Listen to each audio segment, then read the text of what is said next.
PKC telah mengeluarkan pengumuman resmi yang meminta masyarakat untuk menghentikan menerima panggilan telepon dari luar negeri. Pada bulan Mei, beberapa kota seperti Suzhou di Provinsi Jiangsu, Sanming di Provinsi Fujian, dan Weifang di Provinsi Shandong mengeluarkan pemberitahuan online yang menyarankan penduduk untuk menonaktifkan fungsi penerimaan panggilan dari luar negeri. Sebagai contoh, kota Suzhou merilis pernyataan yang mendorong warganya untuk menolak panggilan tersebut dan memasukkannya ke dalam daftar hitam. Pejabat-pejabat menyatakan bahwa langkah ini bertujuan untuk mencegah kasus penipuan.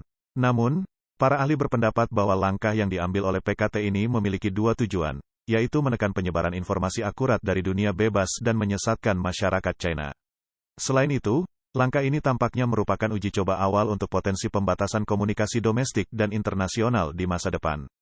Berdasarkan rekomendasi tersebut, masyarakat umum disarankan untuk menganggap panggilan dari luar negeri yang sering diterima sebagai potensi penipuan, terutama jika mereka tidak memiliki hubungan yang terjalin dengan kontak di luar negeri.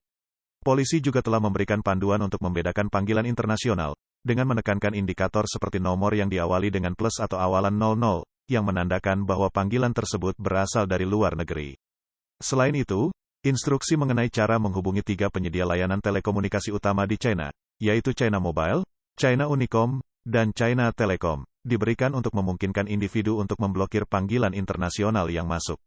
Pada tahun lalu, para penyedia layanan ini memperkenalkan layanan otomatis yang memblokir semua panggilan masuk dari luar negeri. Menurut laporan dari sumber berita upstream pada tanggal 9 Mei, inisiatif ini telah diterapkan di beberapa wilayah di China, termasuk Provinsi Henan, Jiangxi, Liaoning, Guizhou, dan Zhejiang. Sejak bulan Agustus tahun sebelumnya, daerah-daerah ini secara bertahap menonaktifkan layanan mereka untuk menerima pesan SMS dari sumber internasional, Hong Kong, Macau, dan Taiwan. Li Lini, seorang komentator urusan China, mengomentari bahwa berdasarkan tindakan terbaru yang diambil oleh PKC, jelas terlihat bahwa mereka sedang mempersiapkan diri secara aktif untuk memutuskan hubungan telekomunikasi baik di dalam negeri maupun internasional. Meskipun beberapa langkah PKC terlihat ditujukan untuk melawan penipuan telekomunikasi, sebenarnya mereka sedang mempertimbangkan kemungkinan memutuskan komunikasi dengan entitas luar.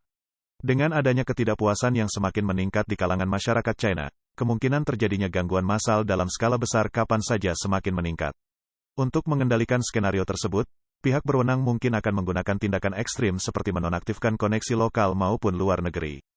Alasan dibalik tindakan-tindakan tersebut timbul karena informasi dari luar negeri membuat masyarakat China untuk lebih mudah menemukan kebenaran, yang pada gilirannya akan memicu kemarahan mereka ketika informasi tersebut menyebar di dalam negeri.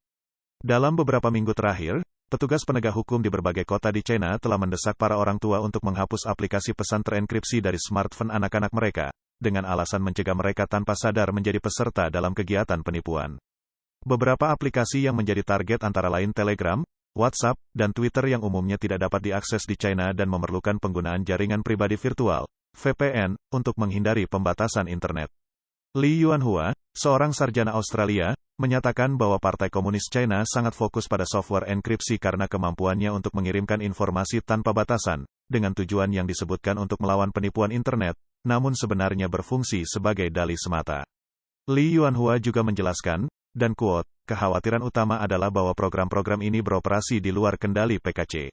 Firewall internet PKC sangat sulit ditembus, tetapi platform software terenkripsi ini memberikan akses ke informasi bebas dari dunia luar, dan quote, dia menambahkan, bagi rezim totaliter otoriter yang mencari pengendalian atas pemikiran masyarakat, yang perlu mereka lakukan adalah mengendalikan sumber-sumber informasi. Karena software terenkripsi tetap berada di luar kendali PKC, dan mereka memandangnya sebagai ancaman.